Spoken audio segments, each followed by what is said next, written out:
Hello, Gene Schwimmer here. Welcome to today's vlog.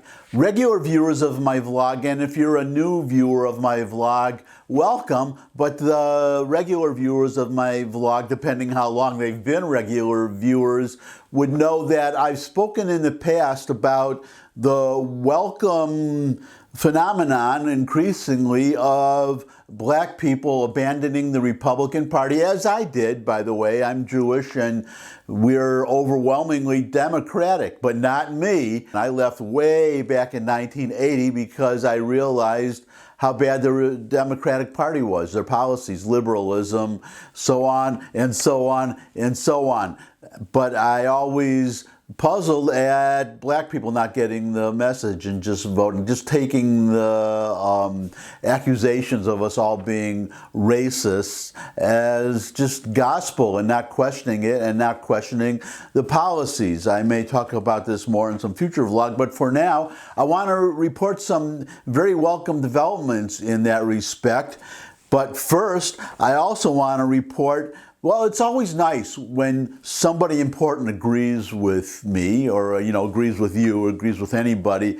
If somebody says something and then an important person agrees with it, then it's always welcome. You feel vindicated, and of course, it's nice to have company. So I had said, well, you know what? I'm going to go right to the headline because this kind of kills two birds with one stone, this first story. And then the second one is one that I think is especially important. You really need to stick around for the last one. Herschel Walker, the legendary or at least famous or very good football star, retired now. He's, well, one thing I'll have to say, just to throw out a compliment, I think he's in his 60s or late 50s. He looks a lot younger than he is. I don't know how he does it, but I wish I could do the same thing. I wish he could bottle whatever it is that his secret is. Anyways, football legend Herschel Walker says large corporations and activists who oppose the new Georgia election law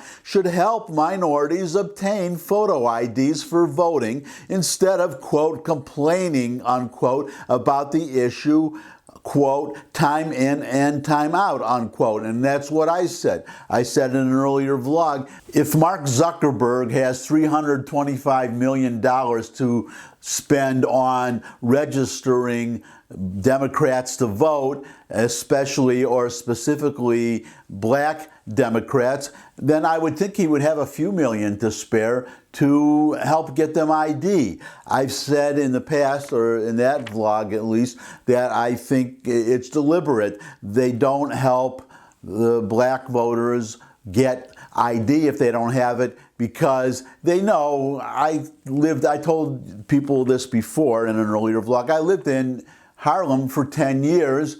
And, well, actually, the woman I'm going to be speaking about as the second part of this vlog, she said the same thing that I said. But I lived in Harlem. She said that she doesn't know any black person who doesn't have ID. I don't know how you could function in today's society without ID. But again, as I said in that earlier vlog, it's 2 years between elections. There's plenty of time to go out and get ID, so why not help them? That's what Herschel Walker is saying. He's saying the exact same thing. He has no problem with Georgia's election law, and I'm going to get to some more about Herschel Walker in a minute, but let's quote him a little bit. Quote, my grandfather today, if he was alive, would be 117 years old. He had a driver's license, unquote, Walker said Wednesday evening in a virtual discussion organized by Delaware's Wilmington Public Library. Quote, we're in modern times today and people don't have an ID. And then I say, you know, what's so strange about it is I have all these companies that are coming out, putting it down, quote, they don't have an ID. People don't have an ID. Why don't these companies that have been talking so much that want to do that, why don't they help Herschel Walker to help these people who don't have an ID to get an ID? meaning whatever we have to do, whether we have to get buses, whether we have to get other things, whether we have to go fill out the paperwork and help them get an ID and not keep complaining about it time in and time out, because I believe in empowering people. In today's world, you have to, this is what I was saying, in today's world, you have to have an ID to do anything, you know. You have certain companies that you need an ID to even get into their office, but yet they say something different. And so I said, I believe in empowering people, meaning that let me help you to get to where you want to go. And Walker was also asked about his opposition to a bill introduced in Congress that would create a federal commission to study providing reparations for slavery. And here's what Walker said, quote, "I believe in teaching a man to fish rather than giving him a fish," unquote, said Walker, NCAA football Heisman Trophy winner at the University of Georgia and a former NFL star, and, I didn't know this, U.S. Olympic bobsledder. And now we get to the important part. This is the important part of my two important parts that I want to talk about today. Walker, who is being courted, and I'm going to talk about this more in a moment, Walker, who is being courted to return to Georgia to run for U.S. Senate in 2022, also said activist groups and civil rights organizations that receive millions of dollars in contributions from corporations should be using that money for job training programs and scholarship programs in minority communities. And just in case you're not clear, 2022, that's because the two Georgia elections that we had for Senate, the runoffs, one of them was for a full term, but Warnock's was to fill out a term. So he's going to be up. Ossoff, the other one, John Ossoff, he's in there for a full 6 years, but Warnock is up in 2022 in only 2 years. So there's a chance to get him out if a strong candidate runs against him, and the GOP is trying to get Walker to run against him, because Walker would run against Democratic Senator Raphael Warnock. A survey last month by the Trafalgar Group, which was one of the most accurate pollsters, by the way, in the last elections and in elections before that. A survey last month by the Trafalgar Group showed Walker and Warnock essentially tied. The survey of likely 2022 general election voters showed Walker ahead of Warnock 48% to 46%, with the poll's margin of error at 2.88%. So Walker is ahead in this survey, but it's within the margin of error, so statistically it's tied.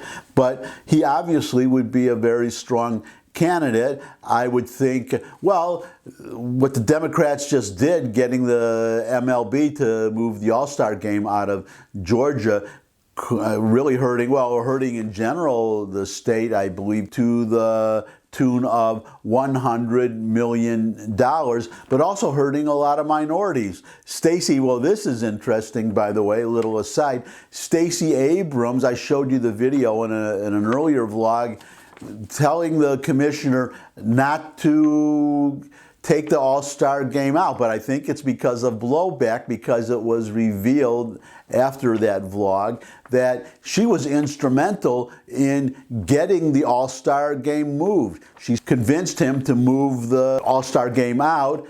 Now there's a lot of blowback. She sees how it's hurting her very constituents, and now she's trying to change. Well, too late. But if you're any voter in Georgia, but a black voter who is not going, or even worse, a black owner of a small business who is now not going to get a lot of money that that business would have gotten if the All-Star game had been played in, or will have been played in, Georgia. So that is one reason why I think Walker has a very good chance to win if he runs in 2022, and I think he should. Because, well, it would be, you have to remember, Tim Scott, black Republican, senator from Georgia. So if Walker runs and wins, so then there would be two. That would be a historical first, unless you go all the way back, maybe during Reconstruction, maybe right after the Civil War. I know there were black representatives, senators, I don't know. But it would be groundbreaking, ground shaking, but even more than that, this is the important part I want to get to, because what I just told you about Walker, they're trying to get him to run, but there is a black woman who is running for Senate in Pennsylvania. So if you're, well, full disclosure, I'm a conservative, always keep that in mind. Evaluate whatever I say in the light of my being a conservative, because nothing to do with her race, she is running to fill the seat of a retiring Republican Senator, Pat Toomey. So just as a general proposition, especially seeing what this the Senate has been doing, is trying to do with 50-50 split. The last thing you want is this Pennsylvania Republican seat to flip to the Democrats. Conversely, if you're a Democrat, then you would obviously very much want that seat to flip. So that's reason enough right there. But well, let me give you that. I'm going to show you a video too. Her name is Kathy Barnett. She is running for the Senate in Pennsilvania. If she wins and Herschel Walker runs and wins, that would be a real groundbreaking. I don't know, heads would explode among the liberals if suddenly, almost overnight, there were 3 black Republican senators. I can't imagine how the soul searching that would go on, but if Walker doesn't run or runs and doesn't win, if she does, then there would at least be 2, which would be historic, I would think, just in that respect. But definitely she would be the first black female Republican senator ever. This would be a historical first. So what I'm going to do is, well, the first thing I want to tell you, I'm putting in the, right at the bottom of the screen there, her website address. You should go there and do what I did. I sent her $25. So you can, and as I recall, you can contribute as little as $1. There's a box to check just for $1 to click on. But I sent her $25, and I would encourage everybody to do the same thing. I guess it's a personal crusade, but I really want to see more minority Republicans in high positions, especially in the House and in the Senate. And I would love to have a black Republican president. That would really be, as far as, well, we don't do affirmative action in the Republican Party. So I don't know, I keep saying Republican Party. I'm an independent. I am not an official Republican. I'm a conservative, but I vote Republican for obvious reasons almost all the time. But we don't do affirmative action. So the president would have to be qualified. That would be the main point. But a qualified president who happens to be black, I think that would be really great. And it would also be a little bit fun, again, watching the reactions of our liberal friends. So anyways, without further ado, I'm going to let you watch a 3-minute video of Kathy Barnett from her website. So if you go to that website, you can watch it again. But listen to her, and then I'll just be back for just a final goodbye. So here's the video. Watch. In 1863, this was a battlefield where a clash for freedom was fought. The Emancipation Proclamation gave more than 3 million blacks their freedom.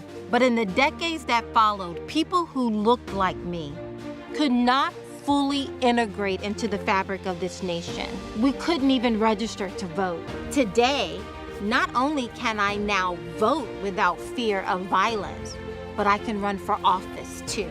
But there are still deeply personal and demeaning hurdles we must overcome. Because now the issue isn't just for someone who looks like me, but it's for people who think like me as well. People who think like me are being canceled, bullied, fired, threatened, and deplatformed. We're told that Black Lives Matter, except of course my Black life, because I'm a Black conservative. Radicals want to control and strip not just Black conservatives, but all conservatives of our identity, because we dare to think for ourselves. If you have a problem figuring out whether you're for me or Trump, and you ain't Black.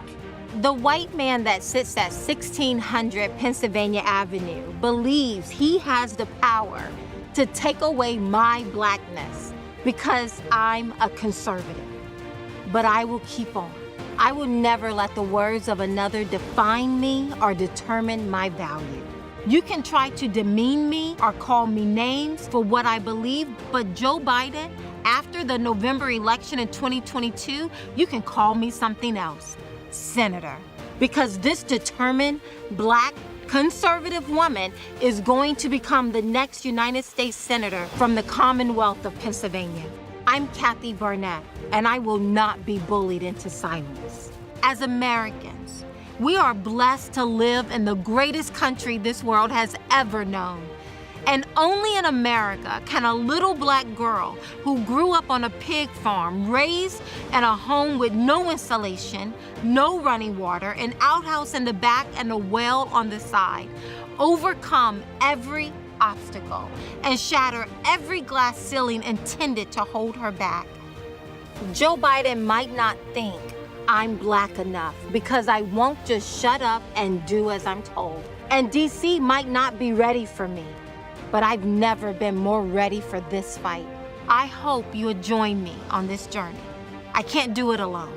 Together, we will keep on and send a message to Joseph Robinette Biden Jr. that his words will not define us, that he cannot belittle us, and he cannot stop us from electing the first Black Republican woman to the United States Senate. I'm Kathy Barnett, and I approve this message. That's it for today, except to say again that I encourage everybody to contribute to her campaign. And if you live in Pennsylvania, I encourage you to vote for her, obviously. And I would also encourage all of you to, whether you live in Pennsylvania or anywhere actually in the world, give me a thumbs up if you like this video. Share with anybody you think would also like it. Got any comments? Comment section below the video where you can put questions, suggestions for future topics. You could subscribe. I love getting new subscribers. YouTube loves it too, by the way. And you could, well, visit my music channel and my food channel. There are links in the description. And I know what I was going to say. I put yesterday's video for the first time. I posted one of my YouTube videos on Rumble. So you're going to be able, if you would rather watch yesterday's video and today's video on Rumble, you'll be able to do that. I'm planning to put all my videos up there, especially the ones that, this is the important part, why you might want to check Rumble in any case, because if YouTube takes down a video, you'll probably be able to find it on Rumble because they don't censor like YouTube does. And I guess I'll just end right here, except to say that I appreciate the time that you spend with me. I hope you'll spend more time with me. I would love to see all of you again. I look forward to seeing all of you again. And until I do see all of you again, bye.